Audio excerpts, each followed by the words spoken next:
You've met so many people through doing the Blue Zones that are 90 to 100 that have lived these extraordinary lives. What's been the biggest piece of wisdom that you've captured from them?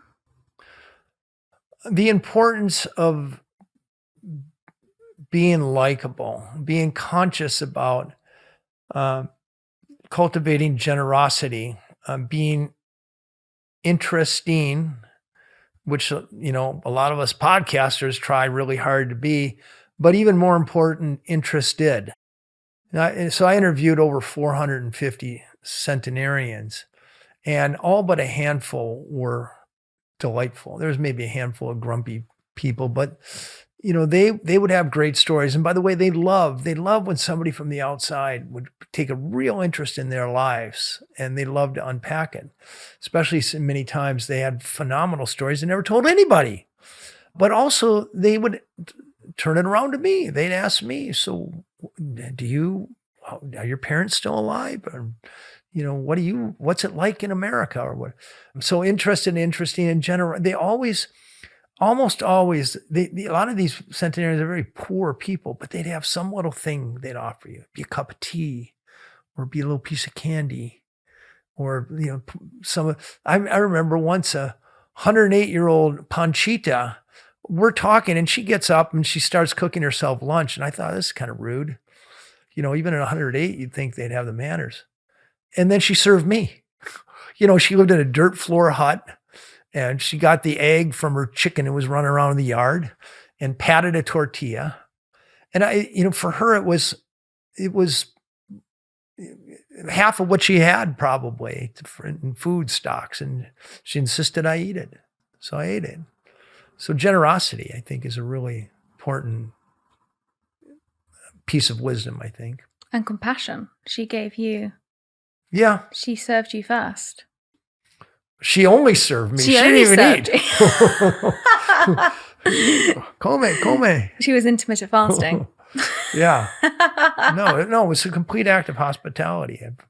The other thing interesting, we tend to think that we need to be rich to be healthy, but in Blue Zones, they all live below the poverty line, either in England or United States. They're poor people.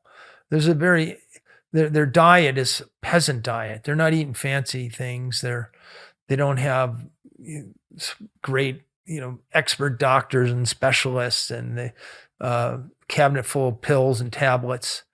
They're poor. They walk places. They cook their own food. They grow their own vegetables. For entertainment, they're not on some high-end iPhone device. They're going to their neighbor's house to have a chat. And we ought to be paying attention to that. All these trends that you quote, rising anxiety, rising obesity, higher incidences of cardiovascular disease, higher incidence of type 2 diabetes, dementia, loneliness. These are all sicknesses of affluence.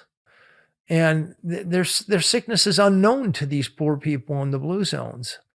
And, we're so quick to think that technology or, some heroic pharmaceutical intervention or genetic intervention is going to make us live longer and somehow make our lives better. But, as you look to these Silicon Valley people who are looking for these interventions, they're not necessarily happy people. They're not lives we aspire to. You look at the life of Blue Zones, they're living close to the earth. They sit down with their family to have dinner. They make time for their spiritual life. They make time for their neighbors and their friends. They tend to live in extended families, so they know their grandparents and they know their grandkids and often their cousins. They take time for village festivals. They live close to nature. It's a joyous life. And they're manifestly living a decade longer. So I don't know, when you look at all the other modalities out there to live longer, I submit to you, the Blue Zone way is not only the most effective, it's the most fun, the richest.